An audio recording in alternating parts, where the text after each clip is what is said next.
let's talk about postnatal assessments. Postnatal care includes systematic examination of mother, जिसमें mother baby दोनों का systematic examination करते हैं, appropriate advice देते हैं मदर को आप ड्यूरिंग पोस्टमार्टम पीरियड। तो इसमें क्या करना पड़ता है, सबसे पहले हम हिस्ट्री टेकिंग करेंगे। इसमें मदर का identification data, present obstructed history की उसका नोजिया वगैरह है, वेजाइनल ब्लीडिंग अगर हो रही है, यूरिन फ्रीक्वेंसी क्या है, या फिर पास्ट ऑब्स्ट्रक्टेड हिस्ट्री की नंबर ऑफ़ चाइल्ड, कॉम्प्लिकेशन जो पिछले बार अगर देखने को मिली है, कोई मिसकैरेज वगैरह हुए हैं, अबॉर्शन वगैरह हुआ है तो वो देखते हैं। देन उसके बाद फैमिली हिस्ट्री, अगर कोई मेडिकेशन या फिर कोई डिज़ीज़ कंडीशन जो फैमिली हिस्ट्री है जो देखने को मिलती है, मिल सकती है। मेडिकल या सर्जिकल हिस्ट्री, इससे पहले किसी भी डिज़ीज़ के रिगार्डिंग या किसी भी ऑर्गन के रिगार्डिंग अगर मेडिकल सर्जिकल हिस्ट्री है, पर्सनल हिस्ट्री, मेंस्ट्रुअल हिस्ट्री क्या रही है, कॉन्ट्रासेप्शन वगैरह अगर लिया है, psychological health. Then physical examination, जिसमें हम मेंटल स्टेटस करते हैं। इस मेंटल स्टेटस में हम जीसीएस देख सकते हैं मदर का स्किन कंडीशन देख सकते हैं, और general head to toe examination जो हम ऑलरेडी सब पेशेंट में करते हैं वो। And then focus on physiological changes that occurs after birth, क्या क्या चेंजेस मदर में आ रहे हैं। मेनली जो पोस्टमार्टम असेसमेंट है उसमें हम एक देखते हैं, इस असेसमेंट में देखते हैं जिसमें फर्स्ट जो बी है, इट स्टैंड्स फॉर ब्रेस्ट, जिसमें हम देखेंगे इधर वो सॉफ्ट है, फिलिंग है, फर्म है, या फिर निपल्स वगैरह उस पर चेक करते हैं। देन यूट्रस, उसकी कंसिस्टेंसी, पोजीशन, हाइट देखते हैं कि ज़्यादा एनलार्ज तो नहीं हो रखा है, वो सब चेक करते हैं। इसमें सब इन्वॉल्यूशन वगैरह चेक करेंगे। एंड देन ब्लैडर वगैरह में हम देखते हैं, वॉइडिंग पैटर्न चेक करते हैं कि। देन उसके बाद बाउल में हम देखते हैं बाउल साउंड्स या हेमोरॉइड्स वगैरह अगर प्रेजेंट है। लोकिया में हम देखेंगे कि टाइप क्या है, कलर क्या है, और अमाउंट क्या है, ऑर्डर क्या, BUBBL, और अब ई से एपिजियोटमी, जिसमें हम लेसरेशन चेक करेंगे, ब्रूसिंग, स्वेलिंग प्रेजेंट तो नहीं है, और भी कंडीशंस अगर प्रेजेंट है तो वो चेक करते हैं। देन ह्यूमन साइन होता है, इधर इट्स प्रेजेंट और नॉट, वो चेक करना होता है। एंड एच जो लास्ट है उसका इमोशनल स्टेटस, बॉन्डिंग, या फिर पोस्टमार्टम ब्लूज कभी कभी मदर में देखने को मिलता है, not in every mother but देखने को मिलता है, तो ये भी हमें चेक करना है। Now we will discuss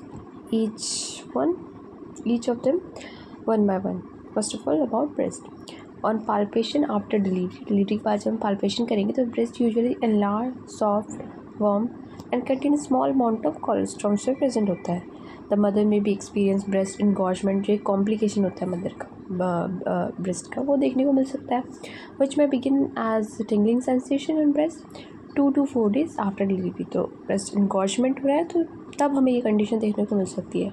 So we need to assess this, and if pain is occurring then analgesic can be prescribed. Okay, then there are certain breast massages which are usually performed to relieve breast tenderness, breast की tenderness को relieve करने के लिए, skin tone को improve करने के लिए, milk production हो, relieve engorgement, unblock plugged milk glands, इसका मेन एक ये है ब्रेस्ट मसाज का। देन इसके बाद सेकंड जो है यूट्रस, हमने देखा था यूट्रस में हम क्या देखते हैं, उसका साइज़, वेट, लोकेशन, फर्मनेस। इससे जो प्रीवियस वीडियो है उसमें ऑलरेडी हमने डिस्कस करा था उसके लेंथ, ब्रेथ एंड हाइट के बारे में, 20/12/17.5 centimetre, not 17.5 centimetre, it's 7.5 centimetre length, breadth and height. Then उसके बाद अगर हम वेट की बात करें तो उसका जब अपना प्री ग्रेविडल स्टेट जो होती है उसमें वो 60 ग्राम तक हो जाता है यूट्रस। देन उसके बाद immediately after delivery the uterus begin process of involution का प्रोसेस स्टार्ट होता है। वो प्रोसेस है जिसमें जो अपनी प्री ग्रेविडल स्टेट में जाता है यूट्रस, और रिडक्शन उसके आप उसके ऐसे कह सकते हैं कि अब साइज़ में रिडक्शन आएगा, पहले जो वो एक प्रेग्नेंट यूट्रस और अब वो प्री प्रेग्नेंट स्टेट में जाएगा अपनी आफ्टर डिलीवरी। देन यूट्रस जो है uterus weigh about 90 to 100 gram measuring. Okay, then at the end of 6 week, जैसे ही 6 वीक एंड होगा आफ्टर डिलीवरी 50 to 100 ग्राम। अब बल्कि यूट्रस में इंडिकेट प्रेजेंस ऑफ, अगर यूट्रस बल्कि है तो मतलब वहाँ ब्लड क्लॉट हो सकता है, रिटेन प्लेसेंटल बिट्स की, कुछ प्लेसेंटा का कोई पार्ट जो कोई बिट्स जो है वो रह गया हो, तो इस वजह से यूट्रस बल्की हो सकता है, ब्लड क्लॉट वहाँ प्रेजेंट हो सकते हैं, या फिर due to full rectum. And tenderness of uterus suggest infection. अगर टेंडरनेस यूट्रस में पाई जा रही है, इसका मतलब है कि इन्फेक्शन के चांसेस हो सकते हैं। Then after postmortem, after first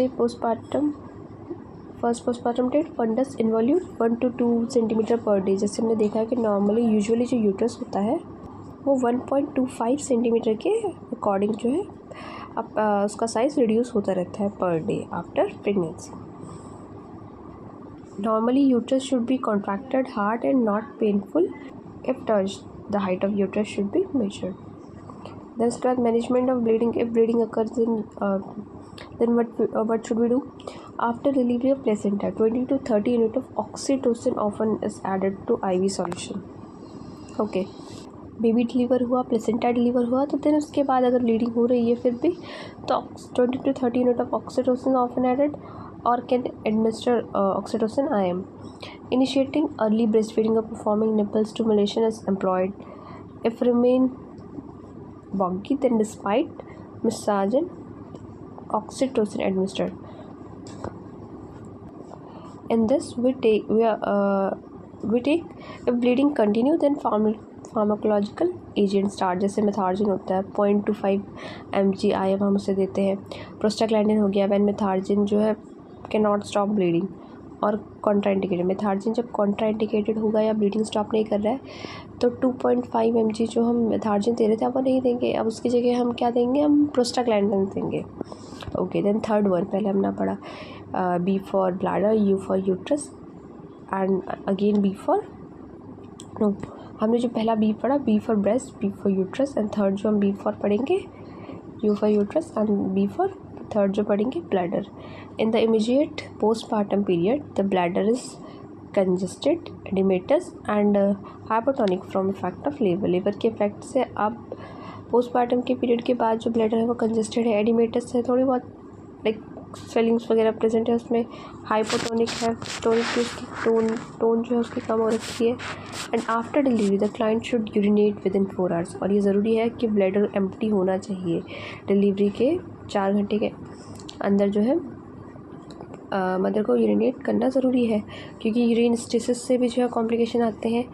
at least 300 ml with completely emptying the blood. And after delivery with in 24 hours cause diuresis up to 300 ml per day occurs in the first 2 to 3 days.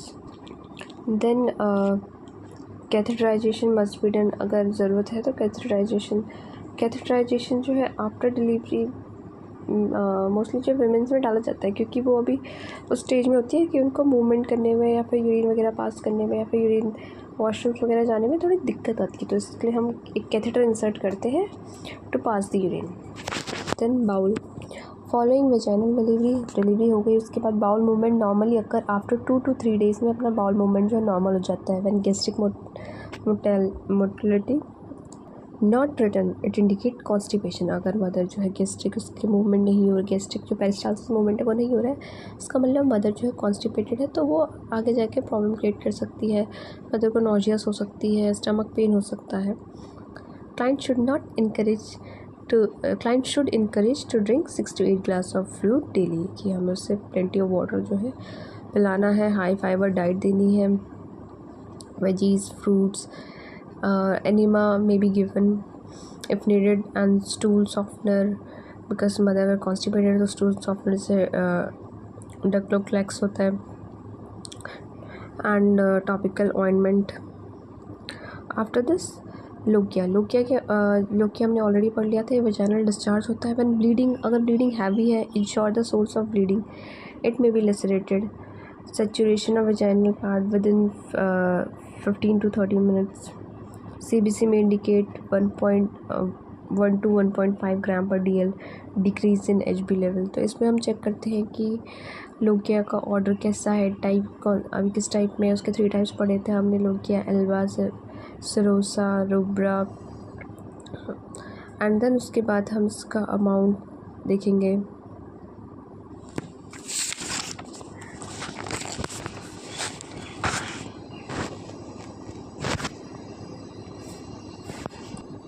Now let's come to episiotomy. It is the surgical incision made to enlarge vaginal opening for the delivery of baby head. ठीक है, episiotomy क्या होती है कि surgical opening जो करते हैं. And care of vulva include applying ice pack to the postmortem for the first postmortem जो after the postmortem for the first 24 hours जो है. एंड वन मेन थिंग कि इसमें डायरेक्टली हमें अप्लाई नहीं करना है स्किन में. Should be wrap with absorbent disposable type of covering के साथ. डायरेक्ट तो हम कहीं पर भी लगाएंगे ice. And after first 24 hours following delivery sitz bath with warm water may be used. First 24 hour delivery के फर्स्ट 24 आवर्स के बाद हमें sitz bath with warm water हम दे सकते हैं. क्लाइंट टॉट पेरिनियल हाइजीन के बारे में बताया जाएगा ताकि उसमें इन्फेक्शन ना हो, including daily washing with warm water and mild soap. Perineum should be clean होना चाहिए हर वॉइडिंग के बाद. And perineal pad frequently change करने हैं after each voiding. Removing pad from front to back. अब इसके बाद हैंड वॉशिंग एंड हाइजीन. और उसके बाद कुछ perineal exercises like Kegel exercises perform करनी है जो स्ट्रेंथन करता है pelvic floor को through muscle contraction and prevent incontinence या फिर प्रोलैप्स यूट्रस. और बहुत सी कंडीशन, इनकंटिनेंस हो गया, प्रोलैप्स यूट्रस हो गया. Then let's talk about human sign. Human sign में हमने इसमें पढ़ा था assessment of human sign must be done for all postmortem client to check presence of thrombophlebitis. Thrombophlebitis की प्रेजेंस को चेक करने के लिए हम ह्यूमन साइन देखते हैं कि प्रेजेंट है या एब्सेंट. इसमें keeping leg uncross while seat, जब बैठ रखें तो लेग को अनक्रॉस रखना है. Not flexing leg at drawing. Teach client to flex and extend both leg and feet alternatively. Wearing supportive and anti-impulsive stocking. Adding pressure point during lithotomy position. Then after this emotional status जो है mother को check करना है. अब इसके बाद ये सब हमने पढ़ लिया. अब इसके बाद फॉलोइंग नॉर्मल डिलीवरी जो मदर है डिस्चार्ज होती है सेकेंड और third day postmortem day. The midwife must appraise mother needs care and guidance. Care of perineal या breast care, self care, baby care. And इस पर जो है मेनली हमें ध्यान देना है कि मदर की पूरी तरीके से जो उनकी फैमिली फ्रेंड्स हैं सब उनको पूरा सपोर्ट करें. और आगे हम इन फ्यूचर के लिए भी हम उसकी फैमिली प्लानिंग के लिए भी उसे टीच करते हैं मदर को. देन नेक्स्ट आता है, तो एक स्मॉल एक्स्ट्रा पॉइंट नोट में था. देन इसके बाद आता है perineal hygiene and care. Perineal hygiene and care में हम पढ़ेंगे perineal care is bathing the genitalia and surrounding area. Proper assessment की केयर ऑफ पेरिनियल एरिया की ज़रूरत पड़ती है. इसका पर्पस क्यों होता है पेरिनियल हाइजीन केयर, ताकि क्लीनलीनेस रहे, कंफर्टेबल रहे और मतलब अच्छे से क्लीन वगैरह होगा तो एरिया पूरा क्लीन रहेगा तो उससे भी अच्छा होगा. इचिंग वगैरह नहीं होगी, किसी भी तरीके की इन्फेक्शन नहीं होगा, सिक्रीशन या पस फॉर्मेशन नहीं होगी. इसके इंडिकेशन कहाँ है, किस में पेरिनियल हाइजीन या केयर की ज़रूरत पड़ती है. Who are unable to do self care, या फिर पेशेंट विद इंडवेलिंग कैथेटर वगैरह हो, इनकंटिनेंस हो यूरिन या स्टूल का, जिन पेशेंट में या बहुत ज़्यादा वेजाइनल डिस्चार्ज हो रहा है तो उनको पेरिनियल हाइजीन या केयर की ज़रूरत पड़ती है मेनली.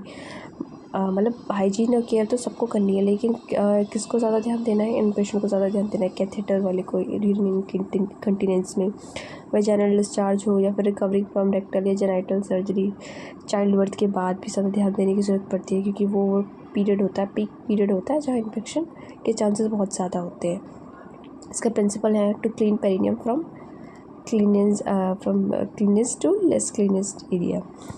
सबसे most cleanest area to less cleanest area, एक मतलब जो जिस मोशन में करना चाहिए. Follow standard precaution, maintain patient privacy maintain करनी है इस टाइम पे, proximal level of functioning. Then इसके बाद एसेस प्रेजेंस ऑफ के, अगर मदर में हमने केयर वगैरह प्रोवाइड कर रहे हैं तो साथ साथ हमें इरिटेशन, एक्सोक्रिएशन कि किसी भी तरीके का इन्फ्लामेशन, स्वेलिंग, एक्सेसिव डिस्चार्ज ना हो, ऑर्डर गैस आ रहा है, फिशी स्मेल नहीं आनी चाहिए, पेन डिस्कम्फर्ट के लिए चेक करना है, यूरिनरी या फीटल इनकंटिनेंस तो नहीं है, फीटल इनकंटिनेंस रिसेंट कोई रेक्टल या पेरिनियल कोई सर्जरी तो नहीं हुई है रेक्टम की, पेरिनियल की, मदर को किस तरह डिस्चार्ज वगैरह चेक करना है, इंडवेलिंग कैथेटर. एंड उसके बाद जो इसमें बहुत शॉर्ट में ऐसा लिखा गया है, मतलब लिखाया गया है मैंने इक्विपमेंट्स के बारे में। तो मेनली इसमें जो सबसे इम्पॉर्टेंट है सिर्फ वो लिखा गया है, जैसे 3 बाउल, एक प्लेन वाटर, एक बीटाडीन के लिए और एक कॉटन बॉल्स के लिए। फिर आर्टरी फॉर्सेप यूज़ होता है, mackintosh, broad sheet, bath blanket. बाकी इसमें एक्स्ट्रा में तो हम बहुत चीज़ें हैं, जैसे ग्लव्स यूज़ होगा और भी जो बेसिक इक्विपमेंट्स हैं जो सारी केयर में यूज़ होते ही हैं वो ऐड करने हैं। बाकी जो मेन है वो ये होते हैं।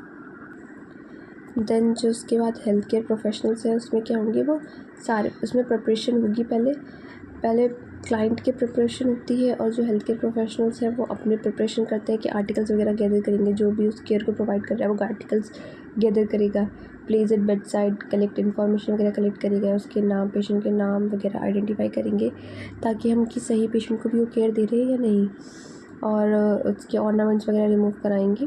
एंड देन उसके बाद जो है केयर प्रोवाइड करेंगे।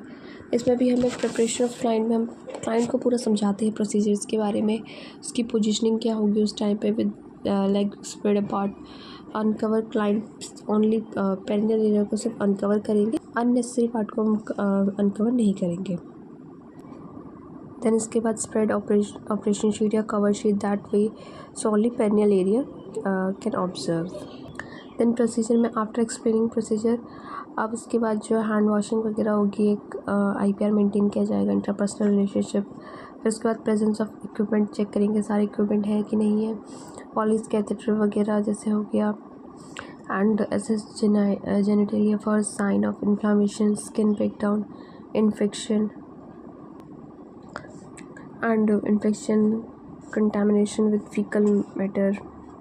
उसके बाद जो फीमेल क्लाइंट है वो क्या करेगी, अगर फीमेल क्लाइंट है तो teach patient to maintain position with knee flex and, जो फीमेल क्लाइंट ही होगी इसमें तो उसको आप टीच करेंगे पूरा। First take cotton ball with artery forceps, then dip it into Betadine, उससे बीटाडीन में कॉटन बॉल लेंगे, बीटाडीन में डिप करेंगे। तो ये पूरा जो प्रोसीजर है इन शॉर्ट बताया गया है। इट्स नॉट पूरा सीक्वेंस में जो है इसमें इलेबोरेट करके बिल्कुल नहीं बताया गया है, बस ऊपर से बताया गया है कि कैसे हमें कॉटन बॉल को बीटाडीन में डिप करना है, फिर लेबिया मेजोरा दोनों साइड जो क्लीन करनी है, बाय नॉन डोमिनेंट हैंड से सेपरेट करना है लेबिया को नॉन डोमिनेंट हैंड से, and go for labia minora of both side, फिर मेजोरा के बाद माइनोरा में, and after that clean vulva, उसके बाद वल्वा क्लीन करना है। Same step do with the use of plain water, क्योंकि अभी तक हमने बीटाडीन यूज़ किया है, अब उनसे क्लीन करने के लिए प्लेन वाटर यूज़ करेंगे। Then bladder and bowel function की बात करें तो restoring normal bladder and bowel function after delivery is important, ये ज़रूरी है, रिस्टोर करना ही करना है। जैसे कि यूरिनरी रिटेंशन है, कॉन्स्टिपेशन है, तो उनको रिस्टोर करना है। अब ब्लैडर फंक्शन में क्या करेंगे हम, ब्लैडर के फंक्शन अच्छे से उसके लिए क्या करेंगे, इनक्रीज करेंगे मदर को कि early ambulation stimulate bladder function, और ज़्यादा से ज़्यादा फ्लूइड वगैरह रहे, हाइड्रेट वगैरह रहे, यूरिनरी रिटेंशन को मॉनिटर करना है। और उसके बाद अगर रिटेंशन फिर भी परसिस्ट रहा है तो कैथेटराइजेशन जो है उसकी ज़रूरत, यूरिनरी रिटेंशन है तो कैथेटराइजेशन में भी कैथेटराइजेशन इज़ नेसेसरी। सो यहाँ पे थोड़ा मिस्टेक है, इसमें अननेसेसरी नेसेसरी आएगा, कैथेटराइजेशन तो हमें देना है। एंड देन उसके बाद अगर बाउल फंक्शन की बात करें, अगर हम बाउल फंक्शन की बात करें तो इसमें क्या है कि encourage early ambulation to promote. Now we will discuss each of them one by one. First of all about breast on palpation after delivery के बाद जब हम पाल्पेशन करेंगे तो breast usually enlarge, soft, warm and contain small amount of cholesterol से present होता है। The mother में भी एक्सपीरियंस ब्रेस्ट इनगॉर्जमेंट, जो एक कॉम्प्लिकेशन होता है मदर का ब्रेस्ट का, वो देखने को मिल सकता है, विच में begin as tingling sensation in breast 2 to 4 days after delivery. तो ब्रेस्ट इनगॉर्जमेंट हो रहा है तो तब हमें ये कंडीशन देखने को मिल सकती है। So we need to assess this, and if pain is occurring then analgesic can be prescribed. Okay, then there are certain breast massages which are usually performed to relieve breast tenderness, breast की tenderness को relieve करने के लिए, skin tone को improve करने के लिए, milk production हो, relieve engorgement, unblock plug milk glands, इसका मेन एक ये है ब्रेस्ट मसाज का। देन उसके बाद सेकंड जो है यूट्रस हमने देखा था। यूट्रस में हम क्या देखते हैं, उसका साइज़, वेट, लोकेशन, फर्मनेस। इससे जो प्रीवियस वीडियो है उसमें ऑलरेडी हमने डिस्कस करा था उसके लेंथ, ब्रेथ एंड हाइट के बारे में। 20/12/17.5 centimetre, not 17.5 centimetre, it's 7.5 centimetre length, breadth and height. Then उसके बाद अगर हम वेट की बात करें तो उसका जब अपना प्री ग्रेविडल स्टेट जो होती है उसमें वो 60 ग्राम तक हो जाता है यूट्रस। देन उसके बाद immediately after delivery the uterus begin process of involution का प्रोसेस स्टार्ट होता है।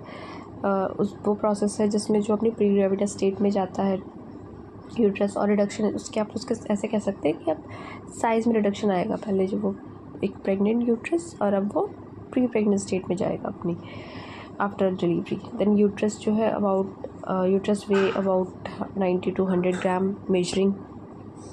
Okay, then at the end of 6 week, जैसे ही 6 वीक एंड होगा आफ्टर डिलीवरी 50 to 100 ग्राम। अब बल्कि यूट्रस में इंडिकेट प्रेजेंस ऑफ, अगर यूट्रस बल्कि है तो मतलब वहाँ ब्लड क्लॉट हो सकता है, रिटेन प्लेसेंटल बिट्स की, कुछ प्लेसेंटा का कोई पार्ट जो कोई बिट्स जो है वो रह गया हो, तो इस वजह से यूट्रस बल्कि हो सकता है, ब्लड क्लॉट वहाँ प्रेजेंट हो सकते हैं, या फिर due to full rectum. And tenderness of uterus suggest infection.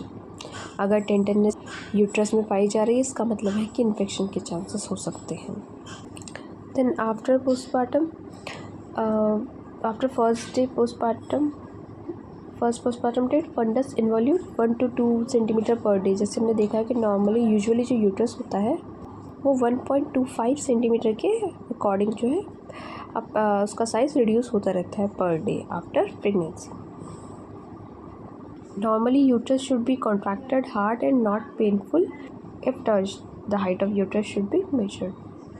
Then उसके बाद management of bleeding, if bleeding occurs in then what should we do? After delivery of placenta, 20 to 30 unit of oxytocin often is added to IV solution. Okay, baby deliver हुआ, placenta deliver हुआ, तो then उसके बाद अगर bleeding हो रही है फिर भी तो 20 to 30 unit of oxytocin often added और can administer oxytocin IM. Initiating early breastfeeding or performing nipple stimulation is employed. If remain boggy, then despite massage and oxytocin administered. In this we take if bleeding continue then pharmacological agent start, जैसे मेथार्जिन होता है 0.25 mg IM हम उसे देते हैं। Prostaglandin हो गया when मेथार्जिन जो है कैन नॉट स्टॉप ब्लीडिंग और कॉन्ट्राइंडिकेटेड। मेथार्जिन जब कॉन्ट्राइंडिकेटेड होगा या ब्लीडिंग स्टॉप नहीं कर रहा है तो 2.5 mg जो हम मेथार्जिन दे रहे थे अब वो नहीं देंगे, अब उसकी जगह हम क्या देंगे, हम प्रोस्टाग्लैंडिन देंगे।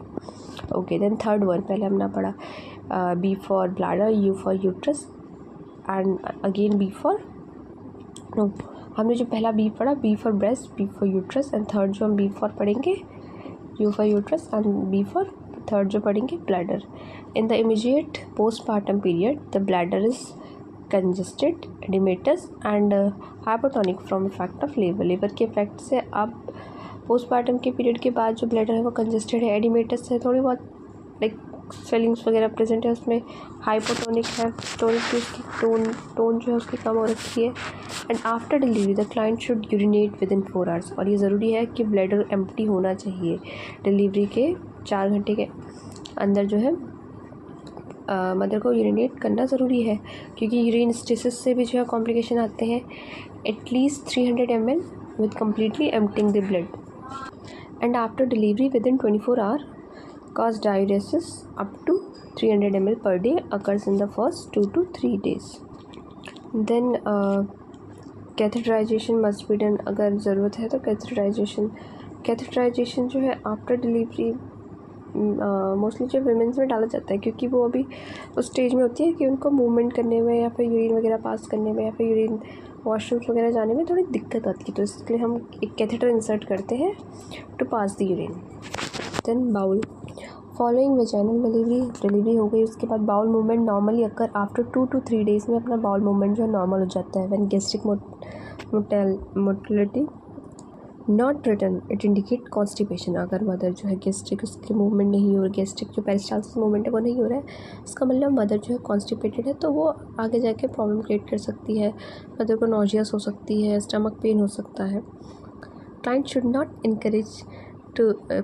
Encourage to drink 6 to 8 glass of fluid daily, कि हमें उससे प्लेंटी ऑफ वाटर जो है पिलाना है। हाई फाइबर डाइट देनी है, veggies, fruits, enema may be given if needed, and stool softener, because mother अगर कॉन्स्टिपेटेड है तो स्टूल सॉफ्टनर से डक्लोक्लैक्स होता है। And topical ointment.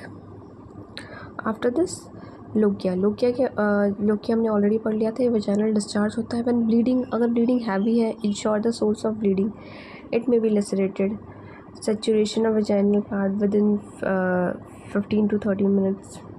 CBC may indicate 1 to 1.5 ग्राम पर DL decrease in HB level. तो इसमें हम चेक करते हैं कि लोकिया का ऑर्डर कैसा है, टाइप कौन, अभी किस टाइप में। उसके 3 टाइप्स पढ़े थे हमने, lochia, alba, serosa, rubra. And then उसके बाद हम इसका अमाउंट देखेंगे।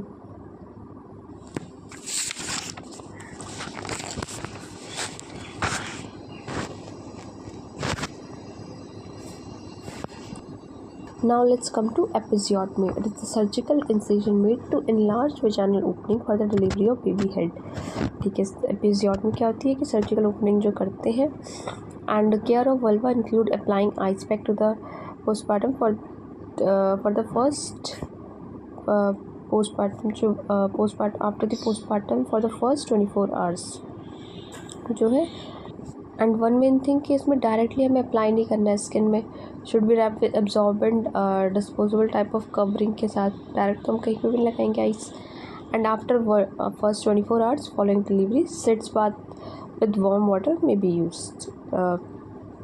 फर्स्ट 24 आवर डिलीवरी के फर्स्ट 24 आवर्स के बाद हमें sitz bath with warm water हम दे सकते हैं। क्लाइंट टॉट पेरिनियल हाइजीन के बारे में बताया जाएगा ताकि उसमें इन्फेक्शन ना हो, including daily washing with warm water and mild soap. Perineum should be clean होना चाहिए हर वॉइडिंग के बाद।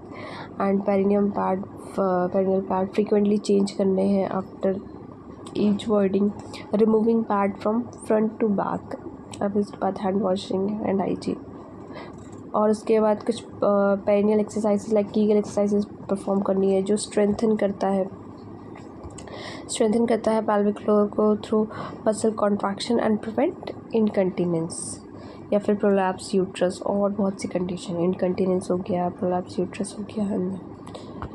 Then let's talk about human sign. Human sign में हमने इसमें पढ़ा था, assessment of human sign must be done for all postmortem client to check presence of thrombophlebitis. Thrombophlebitis की प्रेजेंस को चेक करने के लिए हम ह्यूमन साइन देखते हैं कि प्रेजेंट है या एब्सेंट। इसमें keeping leg uncross while seat, जब बैठ रखें तो लेग को अनक्रॉस रखना है। Not flexing leg at groin, teach client to flex and extend both leg and feet alternatively. Wearing supportive and anti-embolism stocking, padding pressure point during lithotomy position. Then after this emotional status जो है mother को check करना है। अब इसके बाद ये सब हमने पढ़ लिया। अब इसके बाद फॉलोइंग नॉर्मल डिलीवरी, जो मदर है डिस्चार्ज होती है 2nd और 3rd day postmortem day. The midwife must appraise mother needs care and guidance, care of perineal या breast care, self care, baby care. And इस पर जो है मेनली हमें ध्यान देना है कि मदर की पूरी तरीके से जो उनकी फैमिली फ्रेंड्स हैं सब उनको पूरा सपोर्ट करें, और आगे हम इन फ्यूचर के लिए भी हम उसकी फैमिली प्लानिंग के लिए भी उसे टीच करते हैं मदर को। देन नेक्स्ट आता है, तो एक स्मॉल एक्स्ट्रा पॉइंट नोट में था। देन इसके बाद आता है perineal hygiene and care. Perineal hygiene and care में हम पढ़ेंगे perineal care is bathing the genitalia and surrounding area. Proper assessment की केयर ऑफ पेरिनियल एरिया की ज़रूरत पड़ती है। इसका पर्पस क्यों होता है पेरिनियल हाइजीन केयर, ताकि क्लीनलीनेस रहे, कंफर्टेबल रहे और मतलब अच्छे से क्लीन वगैरह होगा तो एरिया पूरा क्लीन रहेगा तो उससे भी अच्छा होगा। इचिंग वगैरह नहीं होगी, किसी भी तरीके की इन्फेक्शन नहीं होगा, सिक्रीशन या परस्पिरेशन नहीं होगी। इसके इंडिकेशन कहाँ है, किस किस में पेरिनियल हाइजीन या केयर की ज़रूरत पड़ती है, who are unable to do self care, या फिर पेशेंट विद इंडवेलिंग कैथेटर वगैरह हो, इनकंटीनेंस हो यूरिन या स्टूल का, जिन पेशेंट में या बहुत ज़्यादा वेजाइनल डिस्चार्ज हो रहा है तो उनको पेरिनियल हाइजीन या केयर की ज़रूरत पड़ती है मेनली। मतलब हाइजीन और केयर तो सबको करनी है, लेकिन किसको ज़्यादा ध्यान देना है, इन पेशेंट को ज़्यादा ध्यान देना है, कैथेटर वाले को, यूरिन कंटिनेंस में, वेजाइनल डिस्चार्ज हो या फिर रिकवरी फ्रॉम रेक्टल या जेनाइटल सर्जरी, चाइल्ड बर्थ के बाद भी ज़्यादा ध्यान देने की ज़रूरत पड़ती है, क्योंकि वो पीरियड होता है, पीक पीरियड होता है जहाँ इन्फेक्शन के चांसेस बहुत ज़्यादा होते हैं। इसका प्रिंसिपल है to clean perineum from cleanest to less cleanest area, सबसे most cleanest area to less cleanest area, एक मतलब जो जिस मोशन में करना चाहिए।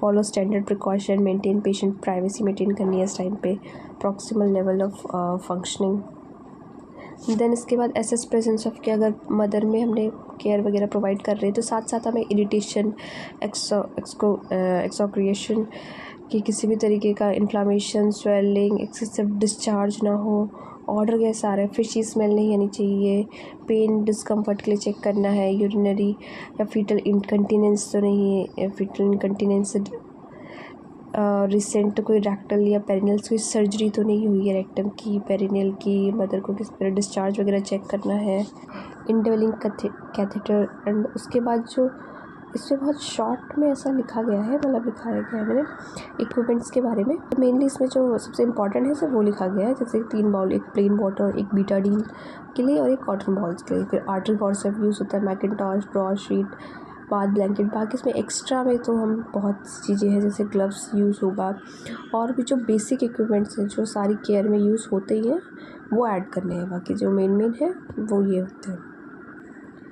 देन जो उसके बाद हेल्थ केयर प्रोफेशनल्स हैं उसमें क्या होंगे, वो सारे उसमें प्रिपरेशन होगी, पहले क्लाइंट की प्रिपरेशन होती है और जो हेल्थ केयर प्रोफेशनल्स हैं वो अपने प्रिपरेशन करते हैं कि आर्टिकल्स वगैरह गैदर करेंगे, जो भी उस केयर को प्रोवाइड कर रहा है वो आर्टिकल्स गैदर करेगा, place at bed side, collect information वगैरह कलेक्ट करेगा, उसके नाम, पेशेंट के नाम वगैरह आइडेंटिफाई करेंगे ताकि हम कि सही पेशेंट को भी वो केयर दे रहे हैं या नहीं, और उसके ऑर्नामेंट्स वगैरह रिमूव कराएंगे।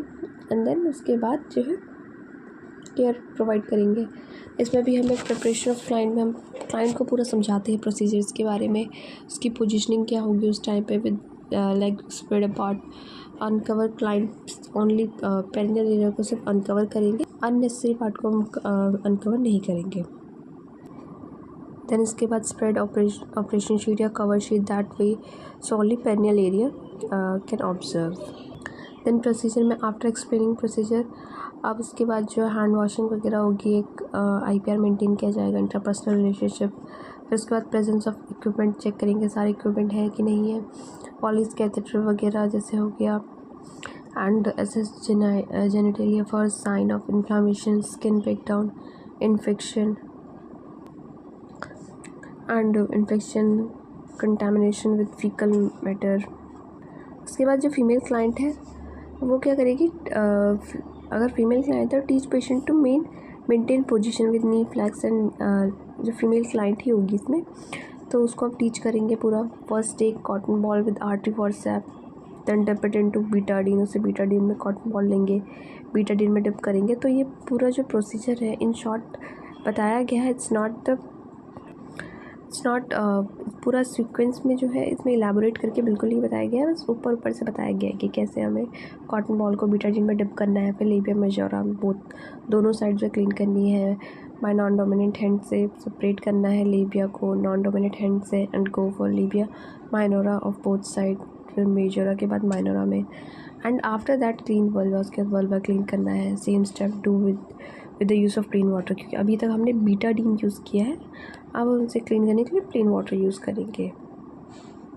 Then bladder and bowel function की बात करें तो restoring normal bladder and bowel function after delivery is important, ये ज़रूरी है, रिस्टोर करना ही करना है। जैसे कि यूरिनरी रिटेंशन या कॉन्स्टिपेशन है तो उनको रिस्टोर करना है। अब ब्लैडर फंक्शन में क्या करेंगे, हम ब्लैडर के फंक्शन अच्छे से उसके लिए क्या करेंगे, इनक्रीज करेंगे मदर को कि early ambulation stimulate bladder function, और ज़्यादा से ज़्यादा फ्लूइड वगैरह रहे, हाइड्रेट वगैरह रहे, यूरिनरी रिटेंशन को मॉनिटर करना है।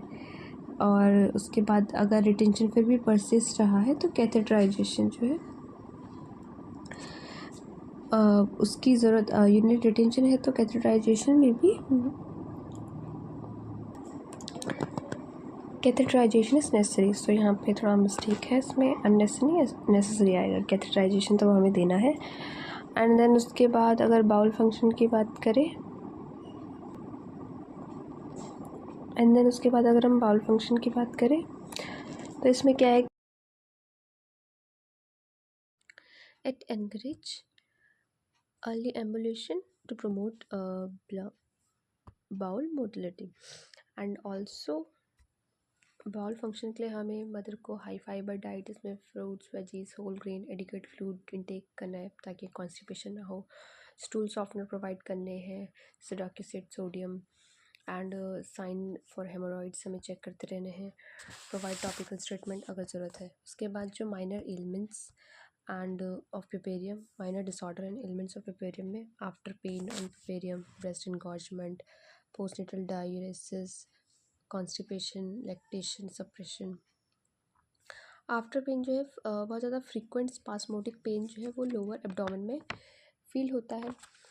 और आफ्टर डिलीवरी के बाद जो पेन होता है for variable period of 2 to 4 days and presence, क्योंकि ब्लड क्लॉट प्रेजेंट हो सकता है। लीड अगर ब्लड क्लॉट प्रेजेंट है तो हाइपरटोनिक कॉन्ट्रैक्शन हो सकता है यूट्रस में, यूट्रस एडिमेटस हो सकता है as an attempt to expel them out. And nursing management अगर इसकी बात करें तो manage uterus with expulsion of clot followed by the administration of analgesic and antispasmodic. Then pain on perineum, इसमें जो है क्या करना है, सबसे पहले हमें never forget to examine perineum when analgesic is given to relieve pen.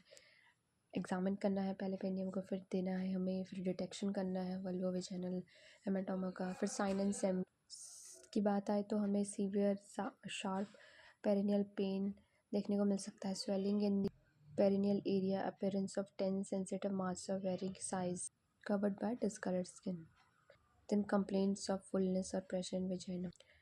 Then इसमें हम एनाल्जेसिक देते हैं। नर्सिंग इंटरवेंशन की बात करें तो रिड्यूस स्वेलिंग, हमें आइस पैक अप्लाई करना है, रैप करना है, आइस पैक को डायरेक्टली अप्लाई नहीं देना है। Care of perineal stitches advice करना है मदर को, टॉपिकल एनेस्थेटिक स्प्रे के लिए उसे हेल्टॉक देनी है कि why it is important. With in 12 hours of birth के बाद जो है वीमेन बहुत ज़्यादा जो है फ्लूइड लॉस, उसका tissue fluid loss excess tissue fluid accumulated during pregnancy। The profuse diaphoresis occur especially at the night of for first 2 to 3 days after childbirth। Keep mother hydrated रखना है, change of dressing, मदर को assist करना, mother को हमें help करनी है कि वो अगर उसके साथ कोई नहीं है तब मदर को हमें जितने जो भी हेल्थ केयर प्रोफेशनल उनको हेल्प करनी है कि मदर जो है उसके काम में आसानी हो और थोड़ा सा वो उसको हम सपोर्ट प्रोवाइड कर सकें।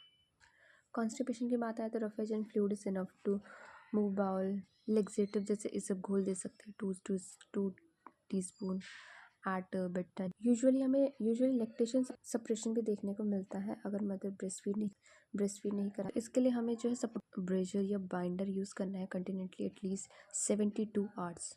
That's it for today.